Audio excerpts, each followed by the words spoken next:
Shalom Bapak Ibu dan Saudara-saudari yang terkasih. Kita berjumpa kembali di Renungan Harian HKBP Resort Cimahi. Sebelum kita mendengarkan firman Tuhan, kita berdoa. Ya Tuhan Allah Bapa kami yang di surga, terima kasih atas kebaikan Tuhan di dalam hidup kami yang masih nyata kami rasakan hingga saat ini. Tuhan, sebentar lagi kami akan mendengarkan firman-Mu. Biarlah kiranya hati dan pikiran kami dikuasai oleh damai dan terang yang daripada Engkau. Hanya melalui Yesus Kristus, Juru Selamat kami yang hidup, kami berdoa dan bersyukur kepadamu. Amin. Bapak Ibu Saudara-saudara yang terkasih, yang menjadi ayat harian bagi kita pada hari ini diambil dari Rut pasal 4 ayat 14. Sebab itu perempuan-perempuan berkata kepada Naomi, "Terpujilah Tuhan yang telah rela menolong engkau pada hari ini dengan seorang penebus. Termasyurlah kiranya nama anak itu di Israel." Demikian firman Tuhan.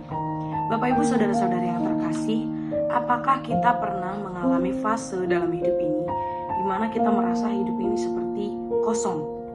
Kita kehilangan banyak hal, kita harus berlelah memperjuangkan hidup setiap hari, dan rasanya seperti tidak ada lagi yang bisa kita harapkan. Kalau pernah, begitulah yang dirasakan Naomi. Mari kita bayangkan, Naomi pergi dari Bethlehem karena kelaparan. Lalu di negeri asing, dia kehilangan suami dan juga kehilangan 2 anak laki-lakinya. Dan ketika dia kembali ke kampung halaman, dia bilang kepada orang-orang di kampungnya, "Jangan panggil aku Naomi," yang artinya manis. "Panggillah aku Mara," melambangkan kepahitan. Sebab yang Maha Kuasa sudah membuat hidupku sangat pahit. Demikian kata Naomi. Itulah kurang lebih isi dari pasal 1 kitab Rut. Tapi ketika kita masuk ke pasal 4, khususnya ayat 14 ini yang menjadi nas harian kita, perempuan-perempuan di kampung halamannya justru memuji Tuhan atas hidup Naomi, karena dia sudah memberikan seorang penebus baginya. Dari Mara yang pahit menjadi sebuah pujian bagi Tuhan. Bagaimana bisa ceritanya berbalik sejauh itu? Jadi setelah kembali ke Bethlehem, Naomi ini memiliki seorang menantu, yaitu Rut, yang selalu setia menemaninya. Padahal Rut bisa saja pulang ke Moab, ke keluarganya sendiri.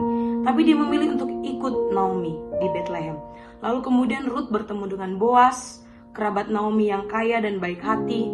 Boas kemudian menjadi penebus. Dalam bahasa Ibrani disebut dengan Goel. Kerabat dekat yang punya kewajiban dan hak untuk menebus tanah keluarga dan meneruskan garis keturunan yang terputus. Lalu Boas menikah dengan Rut, lahirlah seorang anak namanya Obed. Disinilah bagian yang menariknya. Obed ini nantinya akan menjadi kakek dari Daud. Dan Daud itu, dari situlah garis keturunan Yesus datang. Tentu Naomi sama sekali belum tahu pada waktu itu bahwasannya dari garis keturunan itu ratusan tahun kemudian akan datang Yesus Kristus, penebus yang sesungguhnya bagi seluruh umat manusia. Tapi justru disinilah kehebatan Tuhan. Naomi yang tadinya menyebut dirinya pahit, ternyata sedang berada tepat di tengah rencana Allah yang jauh lebih besar dari yang bisa dia bayangkan. Dari sini kita bisa belajar, ternyata kepahitan Naomi di pasal 1 bukan akhir dari ceritanya. Maka kita pun orang-orang yang percaya kepada Yesus Kristus, mari kita percaya bahwa kepahitan yang ada dalam hidup kita juga bukan akhir dari cerita kita. Kita bisa lihat bagaimana Yesus mati di kayu salib, tapi cerita itu tidak berhenti di sana. Ada kebangkitan, ada kenaikan. Artinya akan selalu ada pengharapan bagi orang yang percaya kepada Allah.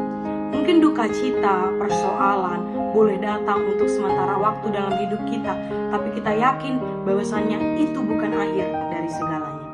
Maka ini bukan cuma tentang Naomi yang memiliki cucu atau tentang kita yang menunggu masalah kita kebetulan selesai dengan indah seperti cerita dongeng.